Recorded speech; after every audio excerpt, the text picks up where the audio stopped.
Hi guys! Gusto lang i-share sa inyo yung journey ko as a newcomer here in Finland.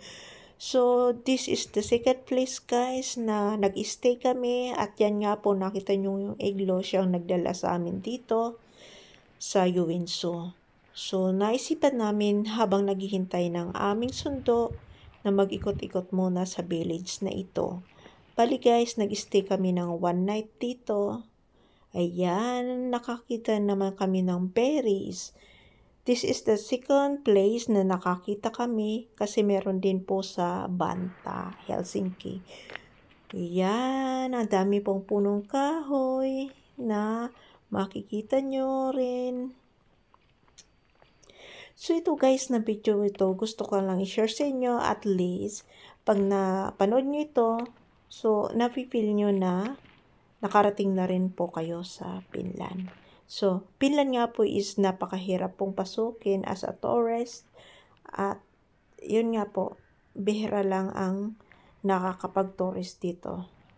Ayan, dumiretso na po kami sa river. Ayan, nakikita nyo guys yung hostel. So, mapapansin nyo dito guys, napakalinis ng tubig na ito. So, dito guys, napaka-respect nila. Saka napaka-discipline. Hindi po pwedeng magtapon ng basura sa tabing dagat. Ayan, naisipan namin bumalik guys. Kasi baka nandun na po yung aming sundo na naghihintay sa amin. Bali, dadalhin na po kami sa aming tirahan talaga. Yun na ang pinaka-last destination namin na pupuntahan. Ayan, nakabalik na kami sa main road guys. So, ito po yung shelter namin dito sa Banta, Helsinki. Dito po kami nag-stay ng 14 days. Dito rin po nagkakasama-sama yung mga kasama namin na nag-flight galing sa Pinas.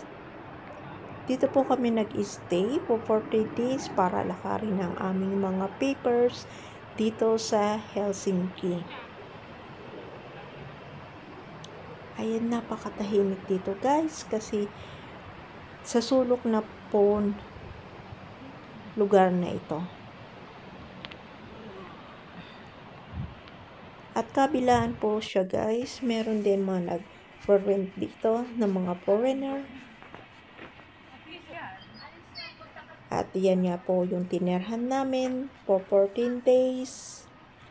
Ayan, naghihintay na po kami para sa aming last destination. Kung saan kami mag-work. Kanya-kanyang lugar na po kami dadalhin.